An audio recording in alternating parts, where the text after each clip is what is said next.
Hey, Ian. Howdy, howdy. As usual, if you know me, you know I got flat tires trying to get this thing rolling into the shop, and as usual, we're out of air. I found this cool product. It's Fanttik. It's a cordless tire inflator. It's really neat. It's got 4 settings, and they're automatic. So you can set it to a car tire, 36, motorcycle, bicycle, or basketball. It's super easy. It's got the new style USB charger, and it holds accessories on the inside for inflating different valves and maybe a sports ball. Very cool. The X9 Pro can reach a versatile maximum inflation pressure of 150 psi. With its built-in 7.4 volt large capacity, it can continuously work for up to 23 minutes without shutoff. Fanttik also makes these awesome cordless vacuums. I got 2 different styles to try, and they both work great. Click on the links in the description, select the Amazon coupon, and use my code LANX9PRO for a total of 40% off on the Fanttik X9 Pro portable tire inflator. So I think that thing would be perfect, like in the trunk of your car, you know, for an emergency or whatever. It's kind of neat. What do we got going on today? I see a oldie. No VW gets left behind. That's all I have to say. So, where we've been with this and the doors and all the things is I had not attached this roof for a reason because you see, we have no interior yet. Literally, a blow-through design. So, as I mentioned, you know, I bring the whole thing together, just stir in the pot. So, the doors are somewhat situated as far as their mechanics, but I want to get on the inside of this so I can work towards attaching the roof. So I'm going to pop that off. We're going to build the interior. Pop. I think. As I remember, it just slid in. Yeah, you like what is There there? it is. Cool. There we are. So some people mentioned, hey, the door openings don't match. Well, it's because we still have to build this. See, they're not the same. All right. So this is what it looks like without its clothes on. Got some nice spider web actions going on. These are not Black Widows, thankfully. So I was thinking, you know, an air-cooled engine, it needs to draw the air through this fan, right? So the wild and crazy me started thinking, what if there was a grill on the front of the car and the duct took air all the way through the car into the engine? It is your car. I'm sorry, what? It is your car. I agree. So I think this is all tentatively, this is imagining, but firstly, we want to fit up some kind of an interior panel. If we were to have a duct come through here, well, we're going to need to separate this. So I'm going to use the same 20 gauge sheet. We're going to build an upright and an over that we can start to box this in. See, we're still missing panels here. So with all that business I've been doing with the shrinker and the stretcher, I think I'm going to get into that. If you remember when we did this one, we were just kind of in the beginning processes of everything, and I just dropped that, but I knew we were going to take the roof off. So let's set up some 20 gauge piece of sheet and begin. All right, so this is about 37 and a half, and we're going to want to come straight up. So we got the carburetors here, but I don't think they're taller than the fan shroud. I hope they're not. That would be a grave mistake. Let me go get those. So I couldn't find, I cleaned out the shop and everything is everywhere. So I'm just going to measure off the manifold. These are not the proper ones, but they're the same size. Let's say from the manifold to the top of the air filter is 8 inches. Let's see what we got here.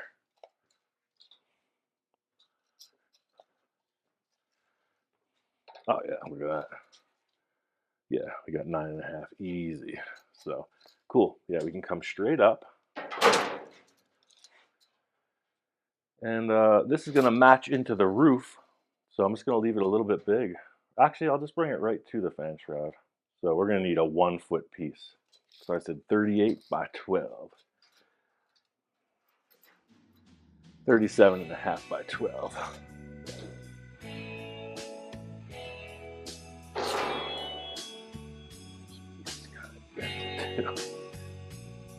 I'm going to take it right through the center.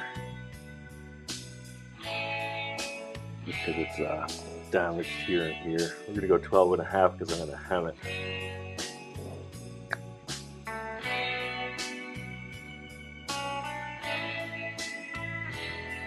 Here. 12.5. That's at 37.5. But our yardstick's only 36. There we go. More.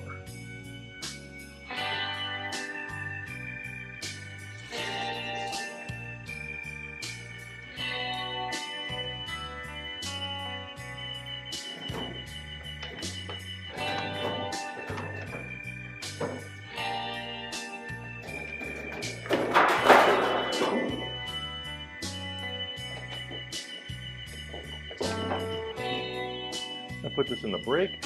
Just make a little edge for that to land on. 90 degrees.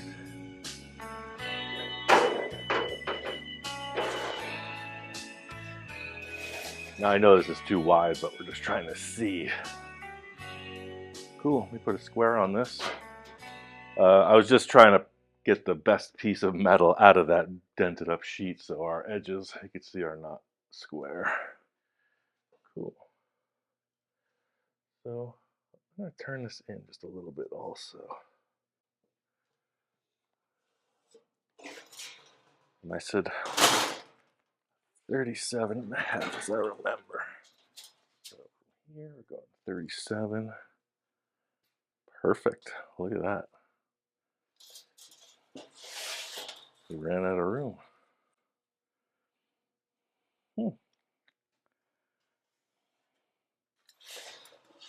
Interesting.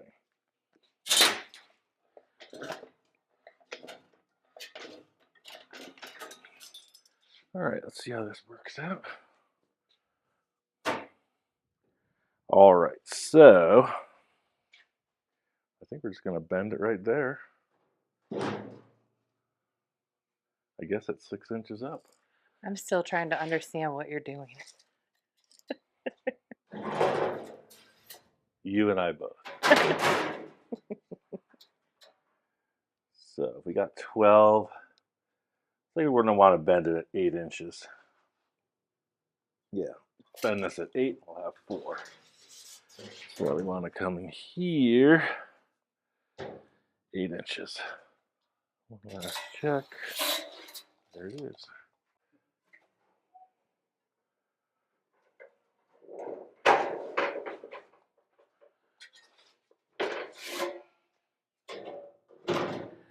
See how we're developing this? Mm-hmm. So now the inside of the car is represented. Mm-hmm. So I'm just going to put a little bit of strength in this right here.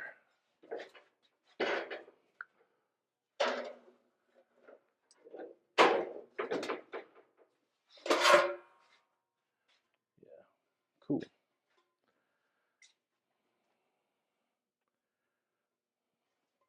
I think I can get a little bit more out of that.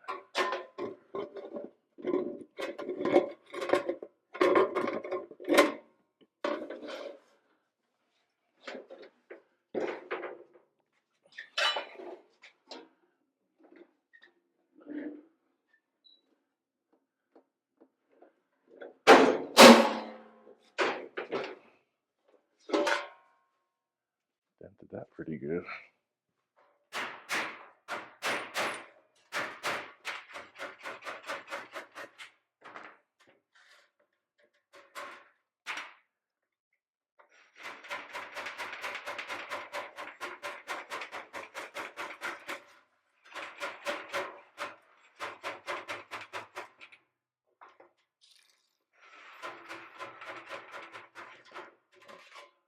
So when the roof lands, that's very strong when we attach it.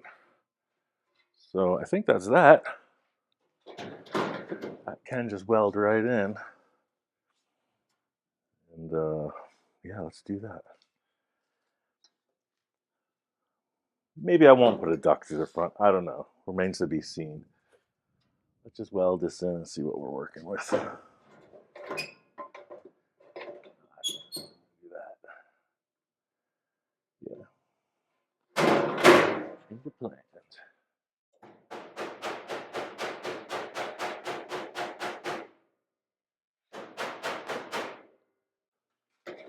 So I was going to put it inside here, but look at it from this side. From over there. Yeah. I was going to set this inside after I was measuring, but then you're going to see this weird shelf on the outside and these little pieces I stepped in. So I'm thinking maybe I'll just put this right here. It'll look a lot nicer.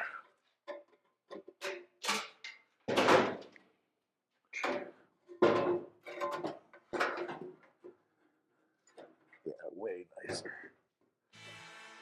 Way nicer. Cool.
All right, so now we're getting that tub, getting our bucket set up. Let's work on those fenders.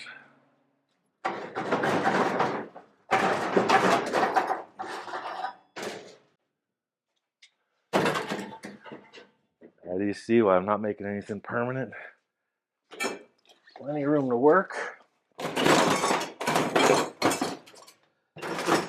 litter box in here. This is a pretty complicated shape because it comes up and around, right? It was easy here because it's just one shot. But this is 2 levels. How would you approach that? English wheel. Glad you would. I'm not touching that thing. Too intimidating. So we got 9 and 30, so about a foot. And we want to have the same detail here as there. I don't know, what's it gonna do? It's gonna kind of come around and down. It's kind of a hockey stick shape. Let's cut a foot by 4. Let's see what we can do with it. We'll make 2 of them back to back. So he said 4, but by 2 feet. So we're gonna make double. 1 at 12, 1 at 2 feet.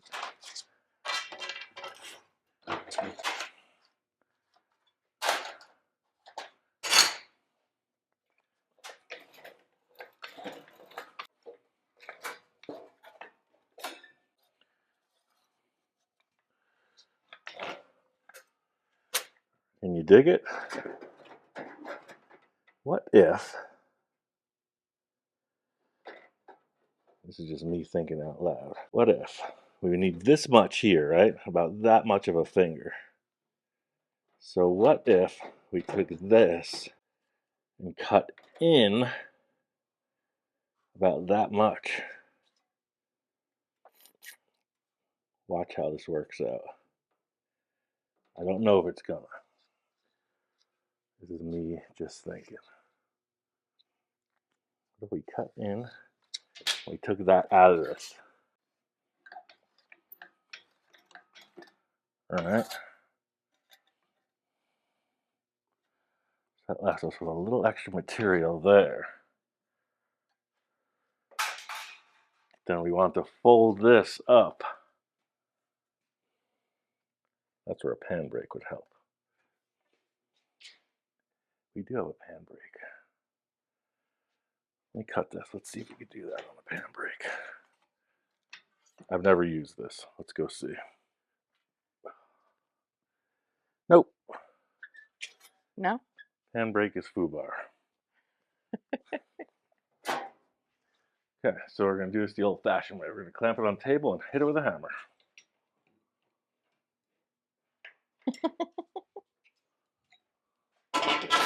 All-purpose tool.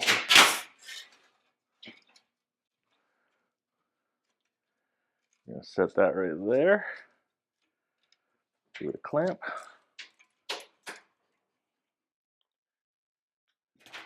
We're going to bring this up.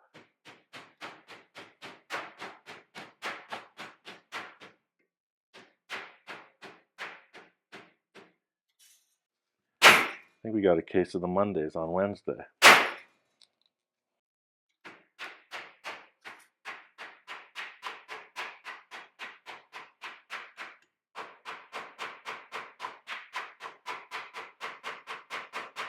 That pretty much did what the sheet metal brake would do,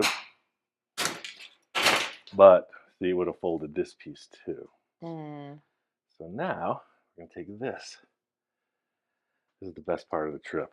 Get ready. So see, we're up, right?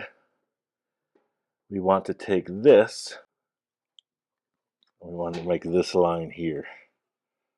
Bada boom.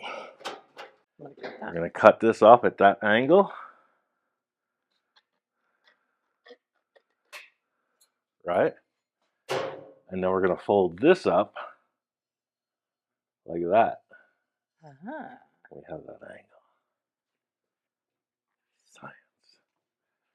And I thought it was going to be a boring episode. Yeah, you did. But just to be sure, I'm going to take my angle finder and I'll show you one. That was eyeballing it, right? And I'm sort of good at that, but let's how a true engineer would have come. Look at that. What? I was cleaning out a whole bunch of stuff. I thought, okay, when you said look at that, I thought for a moment a rattlesnake had crawled in here. No. It's even better. So I used to work at an art foundry. I was cleaning out all these file cabinets and I was finding all kinds of interesting stuff. Nashua Police, New Hampshire. My grandfather was a police chief in Nashua. Coin. Air Force gave us that. But then look at that. I saw that sitting on the It's floor. a peanut. It's a peanut. No, it's actually a bronze peanut. Oh. When I used to work at the art foundry, we'd make all kinds of interesting things. It was a lost wax foundry, so that's similar to what they do in jewelry. But they would also do what's called a live burnout, I think, where you would put something combustible into the ceramic slurry that created the mold, and when you fired it in the kiln, something like a peanut or anything else, the peanut would burn out. It would burn out and become dust. You would clean it, and you pour the bronze right in. So that's an exact replica. Hey, it's the little things, all right? I saw it sitting on the floor. Isn't it fascinating though? I was like, is that a peanut? Every time I saw it on the floor, I was like, is that a peanut? You put it in a bowl of peanuts, and somebody. Ouch. I digress. Angle finder. So these, you can find them in any hardware store. It's the cool thing. Another envisioning tool. Instead of eyeballing that angle, see, I could take this, right? Put it right there, and that's the angle. So I can use that on that piece of steel, and then we're right. The moment of truth. Does the angle of the dangle match? Nope. See, I would have been off. I've been way off. Just goes to show you. My eyes ain't all that. That's what we want. Ah. All right, cool. Not going to use the wood hammer on this because that's going to be hard to bend.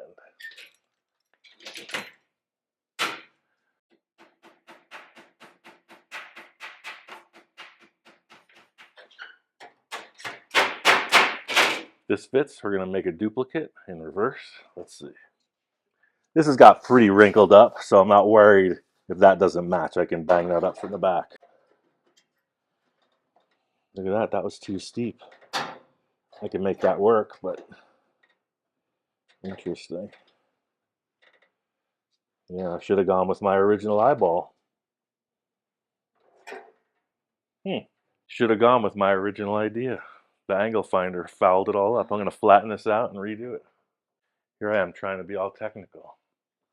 I'm telling you, sometimes winging it is better than all the calculations. So I just flattened that out. Do a little ring-a-ding on here.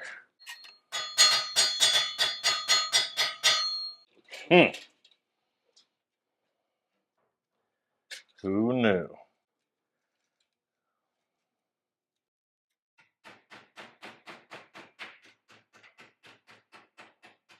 Try that out. Oh, look, it's perfect. Cool. Cool. Let's duplicate this to the other side. So we have this. Let's gonna let that be big. That. That. We have this. I know what you're thinking. What are you thinking right now? What you're thinking is, Ian, you're doing this backwards. You're going to create the same thing if you fold it up, right? We're going to have to remember to fold it that way. All right, so now I'm going to take this. And so we know our edge. We know how much of a turn up we want, and that's that.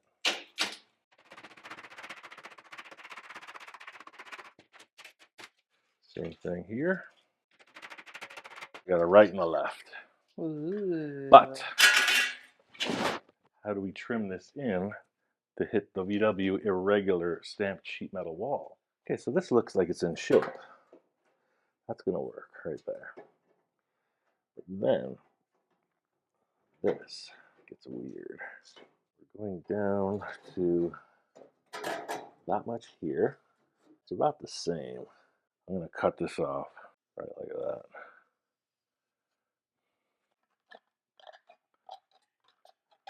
If this was a race car with like aluminum interior that you would see, I would probably build out this just to come straight through and change the inside of the body, but this is just for attachment. That's all it is. It's going to be under carpet. So that being said, that's going to come here. That's going to fold down. That's going to land in there. Yeah, I'm going to tack this on, and I'm going to hammer it.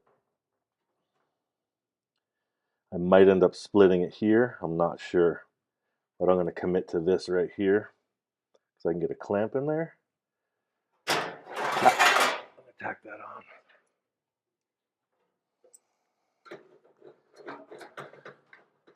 See what I was saying about not really caring about that, because bink, there it is. That'll really structurally reinforce that.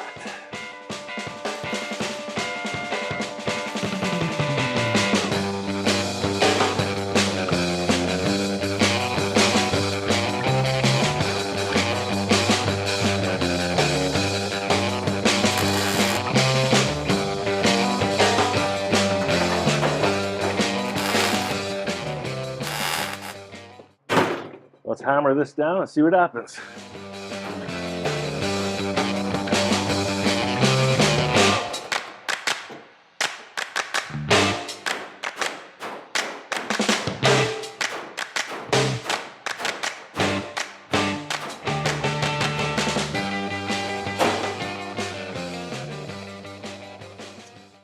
So the concept is there, but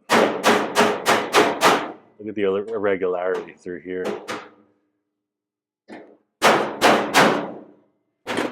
So again, being that it's under carpet, I'll show you how I'm going to handle this. I want to thank a fella. It just occurred to me. I was going to kneel down. I was going to kneel down on the concrete floor, and this guy got me a rolly knee pad. Look at Thank that. you. Oh. Ready to work. I got this gap here. I'm going to put a piece of steel in there and make it happen.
All right, so that's the story. It's like the story of life. Get yourself into trouble, get yourself out of trouble. So you can see that hugely irregular piece translated pretty well. Put some connectivity back into the wall and the floor, and that's it. I'll continue this on the same side. I don't know what's up next, but we're getting closer.